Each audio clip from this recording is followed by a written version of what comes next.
Sabemos a importância que a família tem na vida de uma criança. E mesmo você não sendo pai ou mãe, você é filho. Todos aqui são. Todos nós nascemos de um ventre.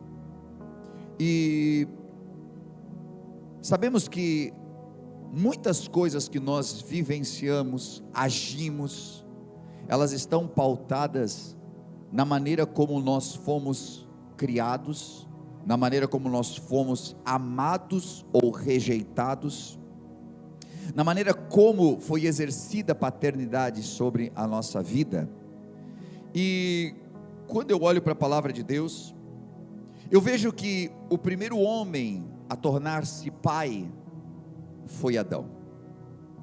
E esse homem tinha uma referência muito grande. Ele tinha uma referência direta em Deus. E se você ler o Evangelho de Lucas, vai dizer que Adão veio de Deus na sua genealogia. Então isso mostra de que ele era filho de Deus. Ele veio diretamente, ele foi criado por suas mãos, e por mais que ele não tenha vindo de um ventre, ele teve um contato direto com o seu pai, que é perfeito. Mas isso não foi o bastante para que ele pudesse exercer paternidade.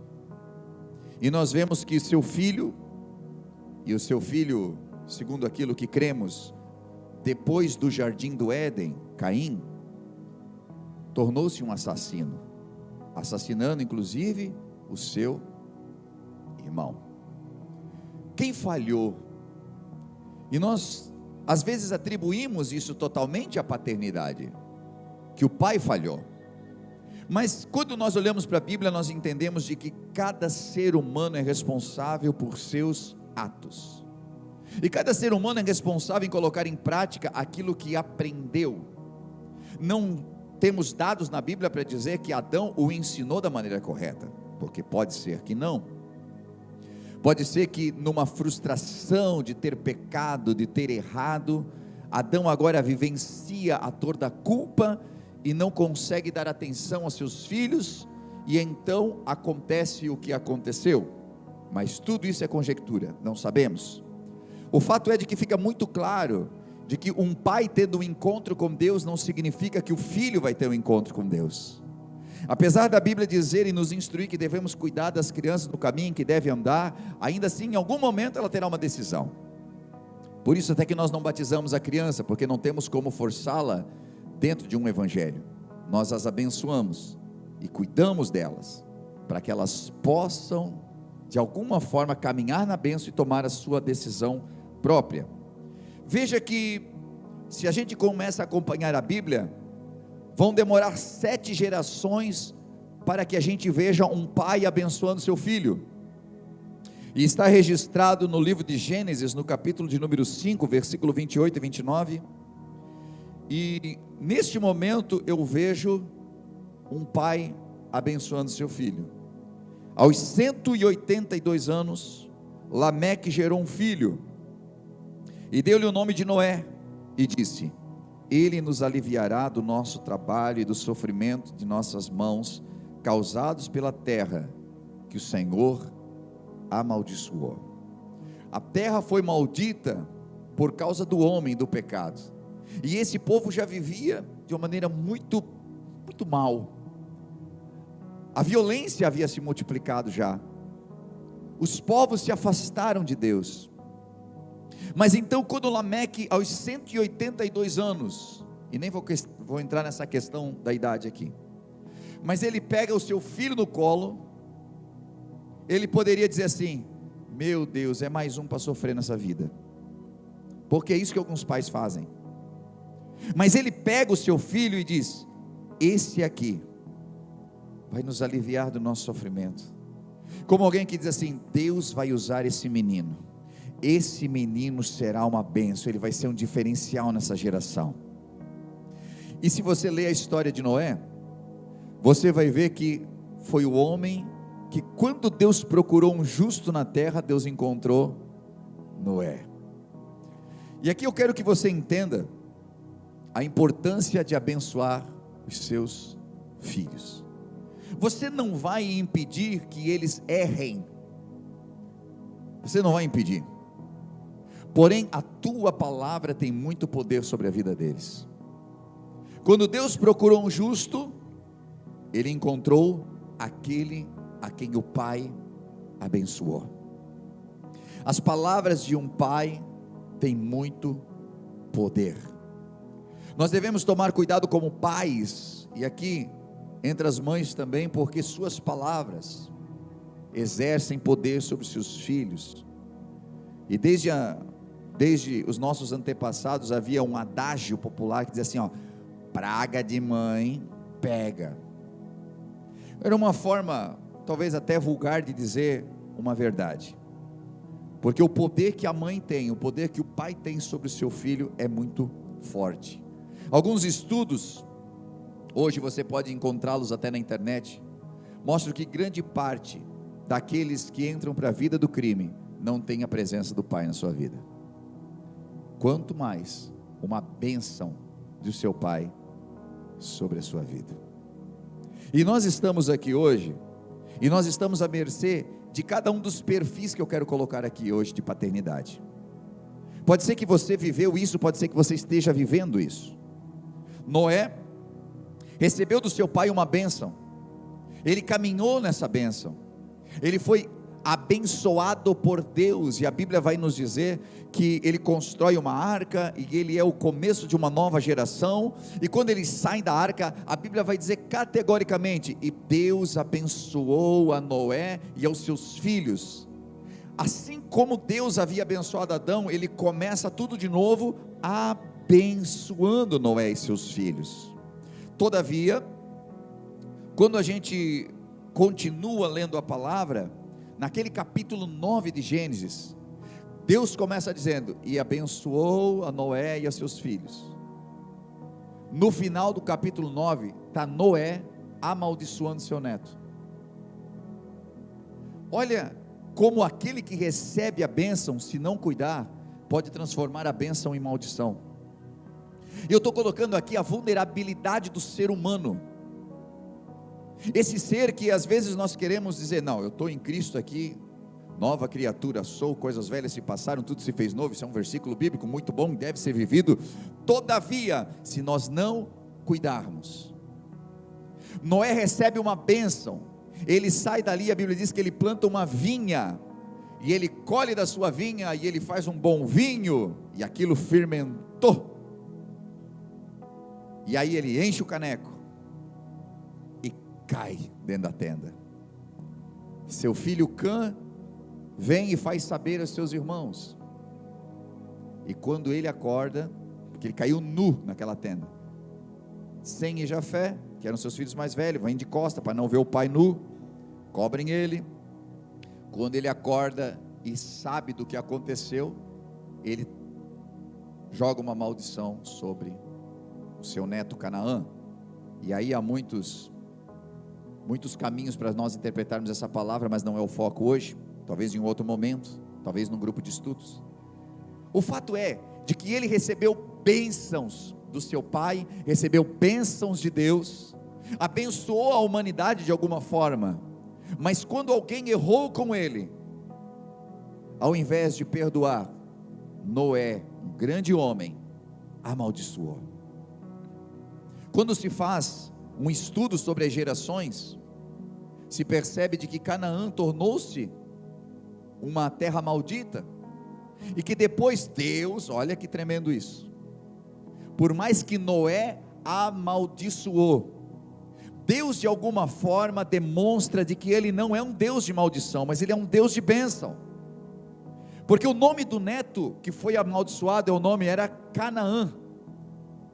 Agora, se você perceber bem, quando Deus prometeu uma terra para o seu povo, quando Deus disse, eu vou tirar vocês da escravidão, eu vou tirar vocês do Egito, eu vou levar vocês para uma nova terra, qual foi a terra que Deus prometeu para o seu povo?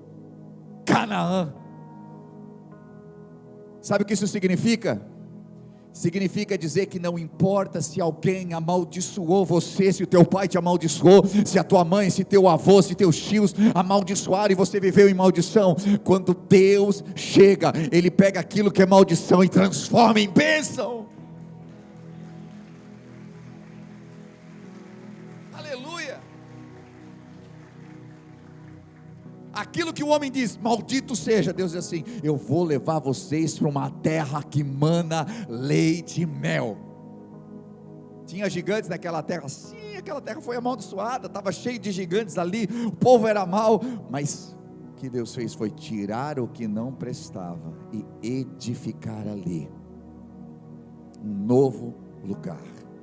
Quando a bênção de Deus chega na nossa vida, quando a paternidade é trocada, nós estávamos muitas vezes sobre uma regência errada, nós estávamos sobre uma paternidade errada, sobre um pai que nos amaldiçoou tantas vezes, mas então chega a paternidade de Deus e transforma essa terra seca e sedenta em mananciais de águas vivas. Noé trouxe uma maldição sobre a sua família, e Deus vem e traz bênçãos sobre ele. Existe uma paternidade também, que nós falamos muito na Bíblia, que é a paternidade de um homem chamado Abraão, e ele era pai de multidões, mesmo sem ter um único filho, e então Deus depois o abençoa com um filho, e desse um filho, Isaque, todas as gerações, a geração do povo de Deus. Mas quando a gente olha para a palavra de Deus que está escrita em Gênesis, no capítulo 11, versículo 27 em diante, eu quero ler um pedaço desse texto aqui para que você possa entender. Essa é a história da família de Terá, e Terá era o pai de Abraão. Terá gerou Abrão, Naor e Harã, e Harã gerou Ló. Harã morreu em Ur dos Caldeus, sua terra natal, quando ainda vivia Terá, o seu pai. Tanto Abrão como Naor casaram-se. O nome da mulher de Abrão era Sarai, e o nome da mulher de Naor era Milca, e essa era a filha de Harã, pai de Milca e de Iscar. Ora, Sarai era estéril, não tinha filhos. Terá tomou seu filho Abrão, seu neto Ló, filho de Harã, sua nora Sarai, mulher de seu filho Abrão, e juntos partiram a Ur dos Caldeus para Canaã. Mas ao chegarem a Harã, estabeleceram-se ali. Terá viveu 205 anos e morreu em Harã. Não tem problema se você não entendeu nada, porque é difícil. Quer entender porque o pastor leu isso aí? Primeiro que tem um monte de nomezinho que você pode pegar para os seus filhos aqui, né? Terá, Harã, Naor. Mas não foi por isso. Existem sutis detalhes nessa história. A gente sempre diz que Deus chamou Abraão para uma terra, tirou ele de Ur dos Caldeus e levou para uma terra que era a terra prometida.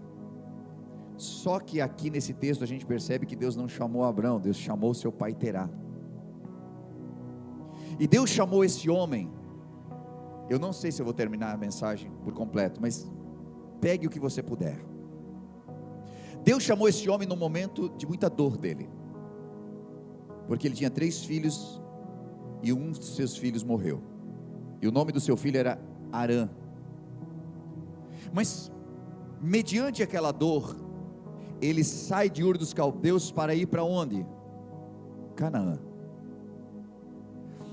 Mas quando ele está indo para Canaã, a Bíblia diz que, porque Deus chamou ele, a Bíblia diz que ele para num local chamado Harã. Coincidência? Ser o nome do seu filho que morreu? Duas coisas entram aqui. Ou aquela terra não tinha nome, ele se estabeleceu e honrou seu filho com esse nome. Ou coincidentemente aquela cidade fez lembrar muito do seu filho que havia partido. E agora este homem que foi chamado para sair de Ur dos Caldeus, uma terra idólatra, e vir para um chamado, vir para Canaã, ele para no local da dor, ele para nas suas lembranças, ele para nas suas perdas. O seu chamado é estacionado devido àquilo que ele não conseguiu lidar ainda. E ali você percebe que ele viveu 205 anos, e ele morreu na cidade que tinha o nome do seu filho. A paternidade é algo muito complicado. A Bíblia diz aqui que no momento em que o seu filho morre, ele ainda vivia. Nenhum pai foi programado para enterrar seus filhos, mas sim para ser enterrado por seus filhos. E o que nós vemos aqui é que este homem que tinha um chamado, e que talvez toda a história que nós lemos de Abraão, nós leríamos terá. Essa seria a nossa leitura. Mas nós não conseguimos fazer isso porque este homem interrompeu o seu chamado na metade do caminho. Ele para no local da dor, ele para no local de sofrimento, ele para preso nas suas lembranças de algo que lhe aconteceu. E quem de nós pode julgá-lo? Quem de nós conseguiria lidar com o partir de um filho? O fato é de que Deus tem chamados na nossa vida, e de que às vezes nós paramos esse chamado na metade, nós paramos esse chamado no caminho, porque não conseguimos lidar com a dor, porque não conseguimos lidar com o sofrimento, porque não conseguimos lidar com aquilo que estamos vivendo. E temos que ter um cuidado muito grande, porque Deus que nos livre de ser a perda de um filho, mas qualquer outras coisas que perdemos na caminhada, e de que às vezes é aquilo que nos faz sair. Quando ele perde Harã, ele sai de Ur dos Caldeus para ir a Canaã, e Deus tinha um propósito com ele lá, mas quando ele chega em algo que lhe lembra o filho amado que tinha falecido, ele para, e ele não sai mais de lá. E se você continua o texto, você vai ver que Deus então chamou Abrão de Ur dos Caldeus. Ele não chamou lá, ele chamou porque ele era de lá, ele estava junto com seu pai.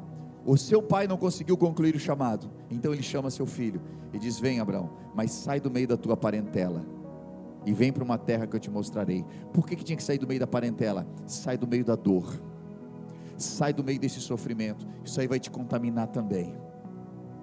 Precisa sair, precisa se desvencilhar dessa dor, e vem para o chamado que eu tenho para a sua vida, vem para algo que eu tenho para você. Eu tinha para o seu pai chegou até aqui, não deu continuidade, mas eu estou chamando você. Deus não é um Deus de novas gerações, ou de outras gerações, porque quando nós olhamos para a Bíblia, nós vemos que Ele é o Deus de Abraão, de Isaac, de Jacó. Ele é um Deus de continuidade. O desejo de Deus é dar continuidade a partir dos pais nos seus filhos. Só que às vezes precisa se levantar uma nova geração, porque nós falhamos, porque nós não concluímos, e então Deus levanta alguém para dar continuidade àquilo que nós paramos. E existe uma coisa que é natural, existem coisas que são naturais. Os pais não vão viver para sempre, e precisam correr, e sabe aquela corrida de revezamento, que corre com o bastão, e daqui a pouco passa o bastão, e aquele que vem atrás pega o bastão e continua correndo, e daqui a pouco alguém vem correndo também com ele, pega o bastão e continua correndo. Isso é a nossa vida. Nós vamos correndo e precisamos preparar a outra geração para dar continuidade àquilo que nós estamos fazendo. Mas que a nossa parada não seja por falha, que a nossa parada não seja porque estamos machucados, mas que a gente possa preparar os nossos filhos para chegarem mais além do que aquilo que nós conseguimos chegar. É aquilo que você não alcançou, prepare teus filhos para alcançar. Quem planta uma árvore não planta para si mesmo, planta para os seus netos. E hoje, quantos de nós pensamos geracionalmente, pensamos muito momentaneamente, e isso precisa mudar na nossa mente. Ficamos presos na nossa própria dor e esquecemos daqueles que estão vivos ao nosso redor. Focamos muitas vezes de uma maneira muito egoísta naquilo que eu não tenho, e esqueço de entesourar para aqueles que vivem junto de mim. A Bíblia vai falar desse perfil de pai. A Bíblia vai falar também de um outro perfil, e eu vou passar rapidamente, você pode ler ele no primeiro livro de Samuel, no capítulo 1 mesmo. Vai falar sobre um pai chamado Eucana. E esse era um pai que nem desejava ser pai. Sua esposa chorava para ter um filho, ele dizia: não, mas eu sou melhor do que 10 filhos. Foi um pai tão ausente, que de ano em ano, quando sua mãe ia para levar roupinhas para ele, porque ele morava no templo, o menino foi dedicado ao Senhor, o pai não está presente. E nós vemos então Samuel sendo um grande juiz, mas não foi um bom pai, não teve uma boa referência. Temos que cuidar, porque tudo aquilo que nós trazemos pode de alguma forma tocar os nossos filhos. A Bíblia vai nos falar de um outro pai chamado Jessé, que vem a ser o pai do rei Davi, e esse era um pai relapso. Quem cuidava das ovelhas da família era o seu filho menor, que era Davi, que era um menino. Quem é que em sã consciência coloca os negócios da família na mão de uma criança? A base eram as ovelhas que ele cuidava. Quem de vocês aí pega o menor da casa e diz: não, vai cuidar dos negócios aqui, ó, paga as contas, vai trabalhar? Jessé fazia isso. E aí no relato de Davi nós lemos que ele lutou contra um urso e contra um leão, para defender as ovelhas do seu pai. E aí quando acontece uma festa, a maior festa que se poderia ter naquela casa, quem é que foi esquecido? Davi, que era o que cuidava do negócio todo. E eu estava lendo isso aqui, o Espírito Santo bateu muito forte no meu coração nesse momento aqui, porque eu acredito que algumas pessoas que estão aqui hoje, e que foram Davis quando eram pequenos, que seu pai e sua mãe confiavam a você de cuidar dos seus irmãos, que saíam e às vezes até por fins de trabalho, por necessidade. Outras vezes, alguns de nós talvez tenhamos pais que saíram para a festa e que deixaram o maiorzinho cuidando dos menorzinhos, não era assim? Só que o maiorzinho não tinha condição nenhuma de cuidar dos menores. Responsabilidades que foram nos dadas quando crianças e que afetaram a nossa vida, afetaram positivamente em alguns aspectos, mas negativamente nas outras, porque geralmente quando acontecia a festa, quando acontecia o momento bom, quem era deixado de lado era aquele que mais exercia responsabilidade. Nós temos uma geração ferida hoje, nós temos uma geração machucada na paternidade, porque quantos de nós assumimos tanta responsabilidade, mas não recebemos o privilégio disso? Davi assume uma responsabilidade muito grande, mas no momento em que ele poderia ser honrado, o seu pai o deixa de lado, o seu pai o esquece. E aqui mais uma vez eu trago um antídoto para você, porque se seu pai te esqueceu alguma vez na vida, se seus pais te deixaram de lado, se você foi aquele que teve que fazer tudo, foi cobrado de tudo, se acontecia um negócio que o menor quebrava o prato, era você que apanhava, se você viveu tudo isso na sua vida, saiba de uma coisa: ainda que o teu pai e a sua mãe esqueceram de você, eu venho falar para você de um Deus que não te esquece, que os olhos dele estão lá no campo onde você está. Ainda que você esteja escondido, ele te vê, ele sabe quem você é, porque quando a festa estava para acontecer, e todos estavam ali dizendo assim: não, nós já estamos preparados para a festa, Deus fala no ouvido de Samuel: a festa não vai começar enquanto Davi não entrar nessa festa. A festa só acontece, aleluia, quando o pai vê o seu filho amado chegando. Deus preparou esse momento de hoje, quem sabe para trazer cura para o seu coração, de toda uma paternidade que você viveu, talvez até de uma maneira errada, se sentindo desprezado, se sentindo deixado de lado, como esse moço.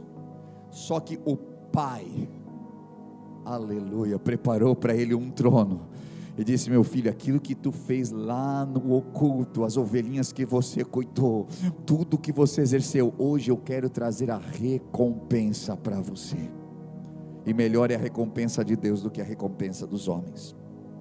Quando nós olhamos para a vida de Davi, nós vemos que a paternidade de Deus sobre a vida dele trouxe muita direção. Foi o melhor rei de Israel, foi um grande guerreiro, foi um homem temente a Deus, escreveu salmos lindos. Mas eu quero que você perceba o quanto a ausência de paternidade traz problemas. Se você olhar para a família de Davi, era uma família quebrada. Os seus filhos, e aqui é um alerta para nós, talvez até num sistema de compensação, porque como ele não teve, ele diz assim: eu vou ser muito diferente dos meus pais. O meu pai só cobrava, meus filhos não vão viver isso. Cuidado, porque às vezes numa tentativa de nós sermos diferentes dos nossos pais, nós só erramos de uma maneira diferente. A Bíblia diz que os filhos de Davi não ouviam não dele, e um dia um dos seus filhos levantou e disse: vou ser rei. Mas quem era o rei? Seu pai. Disse: não, eu vou ser rei. E a Bíblia complementa dizendo: e seu pai nunca havia lhe negado nada. Sabe aquela criança que diz: eu quero. Aí o pai diz: ai meu Deus, vamos fazer, porque senão ele não para. Ai, que luta. Oh Jesus amado, né? Ai, dá logo para esse menino, para ele parar. E o menino aqui, ó: você está na minha mão, que quem manda sou eu, meu irmão. E seu pai nunca lhe tinha dito não. Aí o outro filho, Absalão, se levantou e disse: mas vou reinar.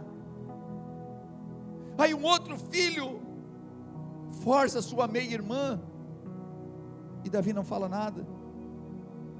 Aí o outro vai e mata o irmão, e Davi fica: o que eu vou fazer, meu? Essas crianças. Nós olhamos para a vida familiar dele, era uma vida quebrada. Um grande homem de Deus, indiscutível, um homem segundo o coração de Deus, indiscutível. Mas tu percebe que na família, gente, cuidado, às vezes nós estamos olhando e dizendo assim: mas eu falo em línguas estranhas, eu profetizo, quando eu oro, eu sinto a terra tremer, Deus me deu uma palavra, e eu isso, eu aquilo, e nós começamos a nos julgar espiritualmente. Mas como é que está a tua casa? Como é que está a tua família? Como é que está o teu relacionamento? E às vezes numa tentativa de não sermos parecidos com os nossos pais, que não, eles foram duros demais. Eu não estou dizendo para você ser duro, mas que você tenha equilíbrio, e que você não deixe a vontade de maneira em que seus filhos se percam, porque eles precisam de direção, porque eles precisam saber que você é autoridade, eles precisam entender a autoridade. E entender a autoridade não é ter medo, é ter respeito. E essa palavra está tentando, hoje o mundo tenta banir essa palavra. Filhos precisam ter respeito por seus pais, mas são os pais que ganham o respeito dos seus filhos, através das suas atitudes, e através muitas vezes de um não. Você não pode, não, hoje não, hoje não. Eu não preciso gritar, eu não preciso espernear, eu não preciso descer ao nível, eu só preciso que ele entenda quem é a autoridade. Davi não conseguiu reproduzir isso, então ele tinha paternidade sobre todo um povo de Israel. Então ele, diante de Deus, foi um grande homem, mas dentro da sua casa acabou se perdendo. Você entende de que algumas vezes aparentemente nós falhamos com nossos filhos, mas foi apenas a decisão deles. Mas outras vezes nós contribuímos para isso, e é ali que nós precisamos entender quem nós somos. Porque em alguns textos da Bíblia nós vamos perceber que os pais fizeram de tudo por seus filhos. Se você já leu algum texto lá em Juízes, você leu sobre Sansão. Deus escolheu ele desde o ventre. Seu pai e sua mãe fizeram de tudo por ele, aconselharam, disseram: meu filho, não faz isso, meu filho, tem tanta mulher por aqui, tu vai buscar lá, essa pessoa não conhece a Deus, mas ele queria, e fez e tal. Seus pais fizeram de tudo por ele, mas ele tomou decisões próprias, e isso criou um destino para ele. Então, existem casos em que os pais fazem tudo certinho, mas os filhos ainda têm poder de escolha. O grande problema é quando nós olhamos para a nossa vida e percebemos que fomos nós que falhamos com os nossos filhos. Mas é interessante porque a Bíblia vai sempre nos mostrando sobre paternidade, e ela também nos fala de alguns pais que exerceram paternidade sobre seus filhos, mesmo não sendo pais. No livro de Esther fala de um homem chamado Mardoqueu, que adotou a sua prima órfã. Ela era órfã, que é Esther, e ele exerceu tanta paternidade sobre ela, que a Bíblia diz que foi ele o caminho para tornar aquela menina órfã, que nem pertencia àquele país, a grande rainha daquele local. Existem algumas pessoas que exercem paternidade mesmo sem tê-la. Existem alguns que não geraram filhos, mas são pais. E talvez nós tenhamos aqui, ou talvez você foi adotado por alguém que te amou e te deu direção. O que falar de José, que foi escolhido por Deus para ser guardião de Jesus Cristo? Você consegue pensar em José? Você consegue pensar na prova desse homem? Está noivo, já pensando assim: rapaz, não vejo a hora desse casamento acontecer. Eita, Maria bonita, tudo preparado, imaginando o casamento, imaginando as núpcias, imaginando seus primeiros filhos, imaginando a sua casinha, imaginando a sua carpintaria crescendo, um monte de sonhos. Daqui a pouco ela me aparece grávida. Você parou para pensar nisso? Fazer uma visita para a noiva, vamos acertar o detalhe do casamento. Ela assim: só um pouquinho, José. Que estranho esse negócio, né? Comeu alguma coisa ruim? Aí eu tenho que te falar uma coisa, tá? Um anjo veio e disse para mim que eu estou grávida.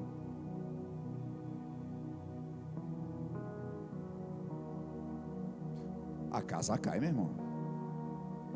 Para com isso. Se imagine aí. Se imagine por um momento na pele de José. Como grávida? Não, você, a mãe do Messias, porque um anjo falou comigo e tal. A coisa vai piorando, não vai?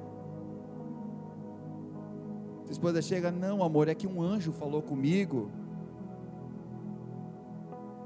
Tem que ser muito crente. José pega, a Bíblia diz que ele vai saindo. E por que o anjo fala com ele? Porque Deus tem noção que nós somos humanos. A Bíblia diz, ele sabe que nós somos pó. Quando ele entende o propósito, ele adota aquela criança. Era o filho de Deus. Ele entrega tudo. Ele fecha a carpintaria e diz assim: nós vamos lá para o Egito, nós vamos se mudar daqui, nós vamos lá para a Colômbia, nós vamos lá para o Peru, lá para o Equador, vamos se mudar daqui, que estão tentando perseguir o menino. Ninguém vai fazer mal para o meu menino, não, é meu menino. Ele fecha a carpintaria, ele fecha os seus negócios para cuidar de um filho que não era dele.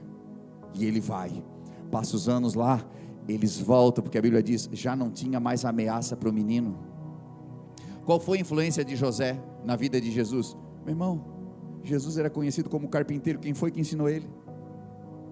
E quem mais ensinou alguma coisa para Jesus? Pais que não são tão citados, mas que exercem diferença na vida dos seus filhos. O quanto você tem exercido? Não, mas é o meu enteado. É seu filho.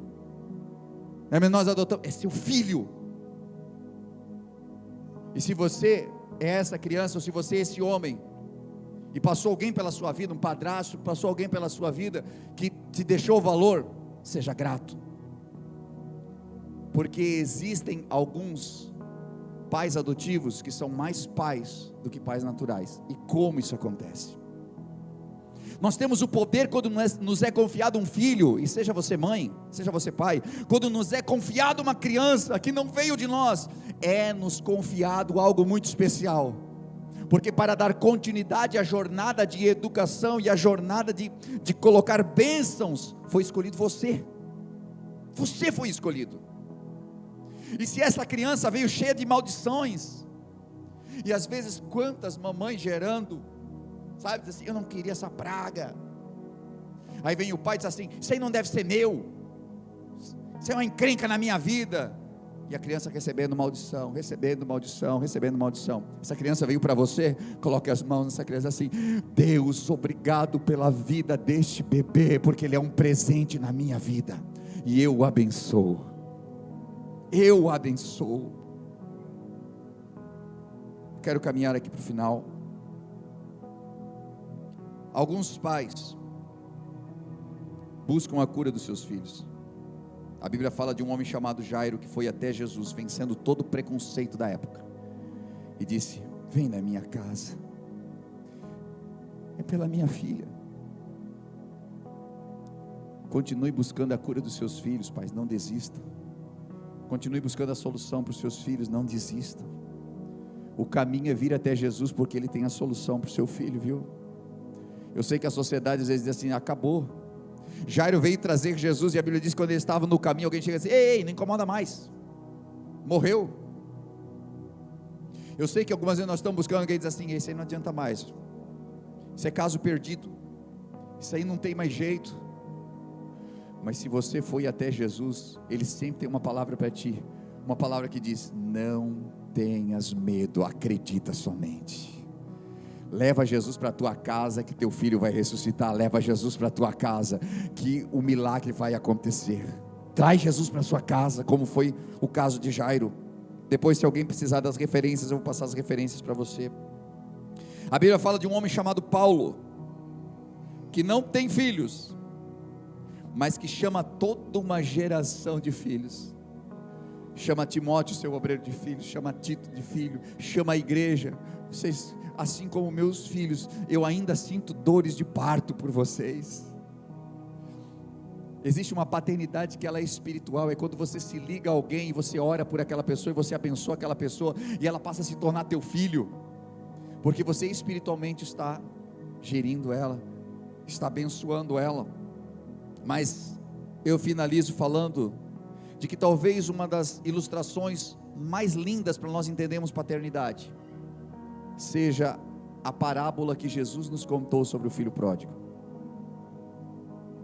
Porque ele fala de um pai que educa seus filhos, ele fala de um pai que respeita a decisão do seu filho, porque ele já tinha poder de decisão. Mas ele fala de um pai que fica à espera do seu filho também. E lá em Lucas, no capítulo 15, ele fala de um pai que está à espera, que está olhando, e ali a Bíblia diz: seu pai o viu, estando ainda longe, e cheio de compaixão, correu ao seu filho, o abraçou e o beijou. Nós estamos falando de um nível de paternidade aqui, que não é aquele que o pai espera o filho se quebrar para vir, porque o pai já sabe que fora da direção o filho se quebra, mas de que às vezes nós precisamos permitir que aconteça isso, mas estamos à espera para curar, e não para botar o dedo na cara e dizer assim: eu te avisei, porque isso o Espírito Santo já fez, porque isso a consciência já fez, de dizer: tu não devia ter feito, tu errou, tu não ouviu teu pai, tu não ouviu tua mãe, agora deu tudo errado. Mas se eles venceram o orgulho e estão voltando para casa, abra os braços e receba os seus filhos, cure seus filhos, exerça uma verdadeira paternidade. Ele não ficou lançando em rosto, mas ele disse: você precisa de uma roupa nova, meu filho, você precisa de um anel novo, você precisa de um sapato novo, você precisa de uma festa, você está precisando entender o que essa casa é. E eu sei que nessa manhã há muitos perfis de pais aqui, há muitos perfis de paternidade, mas o que me preocupa é o perfil de paternidade que você viveu e que você sofreu. Se você teve um pai que te acolheu, ou se você teve um pai que você nem conheceu, se você teve um pai que te abandonou, ou você teve um pai que te levantou, se você teve alguém que exerceu paternidade sobre você e te colocou de pé tantas vezes que você caiu, ou você sempre procurou aonde está o teu pai e ele nunca esteve lá. Se você precisou levantar teu pai da sarjeta por conta do álcool, ou se você teve alguém que sempre deu suporte para você ir mais alto do que você sonhou ir. O que eu quero dizer hoje pela manhã é de que toda a tua vida daqui para frente, ela depende do quanto ligado ao seu pai você ainda está, porque você nunca vai conseguir ter um relacionamento perfeito com aquele pai, se você não resolver o problema com esse pai, se você não perdoar esse pai, se você não cortar as maldições que aconteceram aqui na horizontal, então você não vai conseguir viver o 100% daquilo que Deus tem para derramar sobre a sua vida na vertical. E sendo essa uma manhã de cura, eu peço que você possa colocar-se de pé comigo, por gentileza.